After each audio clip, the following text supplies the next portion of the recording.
Kamusta mahal na mga tagahanga ng Ozgay Girl at Serkan Kayaglu, maligayang pagdating sa aking channel. Ang matagumpay na aktor ng Turkey na sina Ozgay Girl at Serkan Kayaglu ay muling gumawa ng nakakataba ng puso na post. Pag-ibig na sagot mula kay Serkan Kayaglu. Nagbigay ng pahayag si Serkan Kayaglu hinggil sa mga alegasyon ng paghihiwalay na hindi natin alam ang halaga ng kalungkutan, at naging mainit na paksa muli ito sa social media.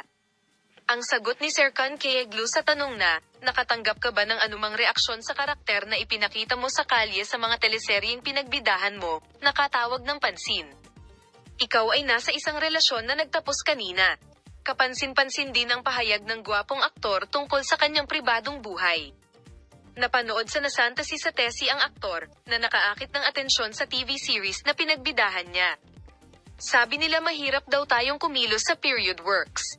Anong iniisip mo? Actually, hindi naman mahirap, meron tayong team na nagpapadali sa trabaho natin.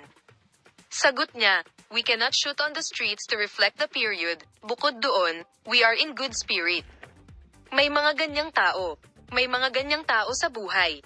Naiintindihan nila ako. Dahil siya ay isang bata, maaari siyang magkamali at mapatawad.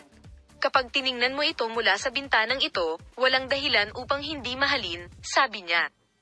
Naakit ni Serkan Kayaglu ang lahat ng mata at kamera sa pagsasabing walang tao sa buhay ko. Walang tao sa buhay ko. Ang buhay ko ay binubuo ng trabaho. Mas gusto kong maging ganoon sa ngayon. Ang kalungkutan ay maganda, hindi natin alam ang halaga nito. Ikaw ay nasa isang relasyon na nagtapos kanina. Ang ganda ng relasyon noon. Aniya, ang kalungkutan ay isang magandang bagay din, ito ay isang bagay na tinatamasa mo ang iyong nararanasan. Ang katotohanang inihayag ni Serkan Kayaglu ang pagtatapos ng kanyang relasyon sa social media at nagbigay ng panayam ay nagpagalit sa mga tagahanga ng Ozgay Girl. Maaari mo kaming sundan para sa mga bagong balita mula kina Ozgay Girl at Serkan Kayaglu. Palam.